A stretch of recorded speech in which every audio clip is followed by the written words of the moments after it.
आपण वळूयात पैठणमध्ये परतीच्या पावसानं शेतकऱ्यांचं मोठं नुकसान झालंय। शेतामध्ये पाणी साचल्यानं पिकाचं नुकसान झालंय आणि त्यामुळे आता बळीराजा हतबल झाल्याचं चित्र आहे। तर शेतामध्ये पाणी साचल्यानं पिकांचं फळबागांचं नुकसान झालं, तर कांदा देखील वाहून गेलाय।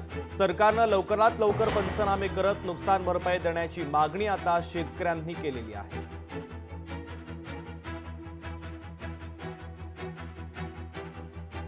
माझ्याकडे 1 एकर कांदा होता आणि तो जवळपास 10 ते 11 टन कांदा होता।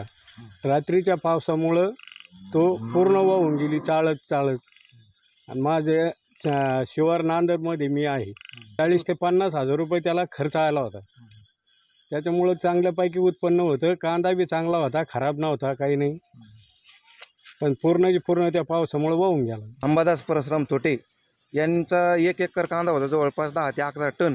तरी त्यांनी हा कांदा इथं साठवणूक केली होती, पण रात्री भरपूर प्रमाणात अवकाळी पाऊस आला आणि यांचा पूर्ण कांदा असं वाहून गेला आहे।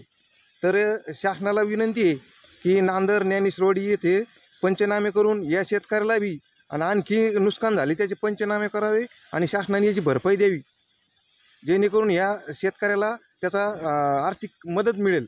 रात्री ठीक 7 ते 8च्या दरम्यान ढगफुटी सदृश्य पाऊस या ठिकाणी झालेला आहे। त्यामुळे शेतकऱ्याचं या ठिकाणी शेतामध्ये पाणी साचून अतोनात नुकसान या ठिकाणी झालेलं आहे। पीक विमा कंपन्यांना देखील विनंती आहे की लवकरात लवकर येऊन आपण या ठिकाणी या पिकांना भेट द्यावी आणि या पिकांच्या पाणीचे पंचनामे तात्काळ या ठिकाणी करावे। लोकशाही मराठी ऐका, पहा, जागरूक रहा।